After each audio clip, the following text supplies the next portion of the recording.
Ustaz, bagaimana hukumnya bekerja menjadi fotografer pernikahan? Tidak boleh. Bekerja sebagai fotografer pernikahan tidak boleh. Bukankah yang menikah sudah halal? Bukan pernikahan prawedding. Tapi kita tanya lagi, bukankah memfoto yang bukan mahram, apalagi didandan, dan bukan satu dua wanita, mungkin belasan bahkan puluhan wanita, kemudian nanti mereka memajang fotonya, bukankah dosanya mengalir kepada yang memfoto? Itu adalah dosa jariyah.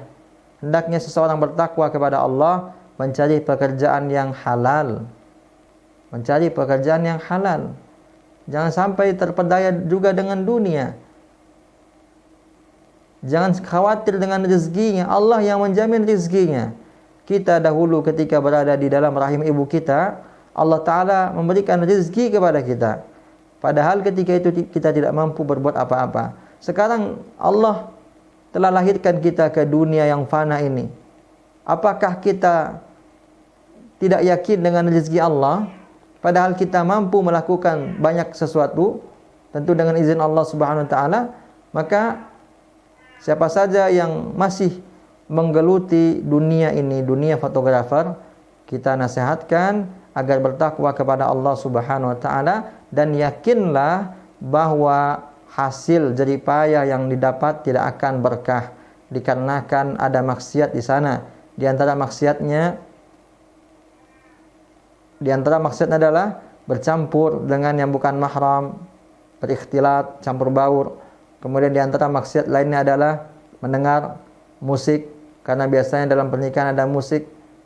Sedangkan seseorang yang bekerja sebagai fotografer, dia mungkin merasa susah untuk menolak ini.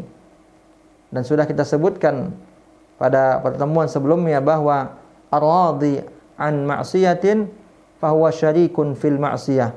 Siapa yang ridha dengan kemaksiatan, dia diam dengan kemaksiatan, dia tidak mengingkari baik dengan hatinya, dan ini sekurang-kurangnya, maka dia juga ikut serta dalam berbuat maksiat. Bahkan dia juga dinamakan pelaku maksiat. Na'udzubillah. Jadi mari kita bertakwa kepada Allah yang baik, dan jika kita hitung, insya Allah lebih banyak yang halal daripada yang haram. Oleh karenanya Allah Ta'ala mengatakan, ya ayuhan nasu kulu min thayyibati ma razaqnakum. Wahai manusia, kata Allah, makanlah yang baik-baik dan minumlah dari apa yang telah direzekikan kepada kalian, karena banyak sekali yang halal daripada yang haram. Dan jangan kita mencemaskan yang sedikit sedangkan melupakan yang banyak. Wallahu a'lam.